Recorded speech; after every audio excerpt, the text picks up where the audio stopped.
இங்க சில பேர் 3000 வருஷம் பழமையான ஒரு பொண்ணோட பாடி அழுகாம அப்படியே இருக்கிறத பாக்குறாங்க. அப்படி அந்த பொண்ணோட உடம்பு அழுகாம இருக்கிறதுக்கு காரணம் அந்த பொண்ணோட வாயில மறைச்சு வச்சிருக்க சாவி தான் காரணம்னு சொல்லிட்டு கண்டுபிடிக்கிறாங்க. அந்த சாவியை யாருமே திருடக்கூடாதுன்னு சொல்லிட்டு திருட வரவங்களை கொல்றதுக்காக அந்த பொண்ணோட கழுத்துக்குள்ள ஒரு டிராப்ப செட் பண்ணி வச்சிருக்காங்க. இதை தெரிஞ்சுக்கிட்டு அங்க இருக்க எல்லாருமே பயப்படுறாங்க. ஆனா ஒருத்த மட்டும் பயப்படாம அந்த பொண்ணோட உடம்ப உட்கார வச்சு கழுத்துல கைய வச்சு அழுத்துறான். உடனே கழுத்துல இருந்து 3 விஷம்புகள் வெளியே வந்து ஆப்போசிட்ல இருக்க செவுத்துல போய் குத்துது. அதுக்கப்புறமா அந்த பொண்ணோட வாயில இருந்து சாவியை எடுத்துடுறாங்க.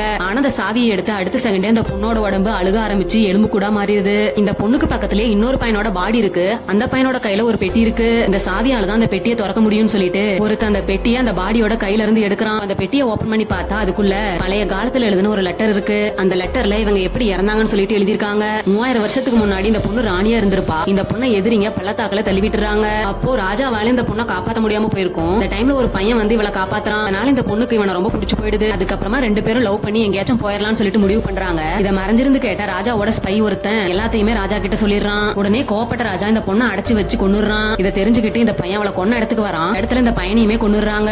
அதுக்கப்புறமா தான் 3000 வருஷம் கழிச்சு இங்க வந்தவங்க பாத்திருப்பாங்க.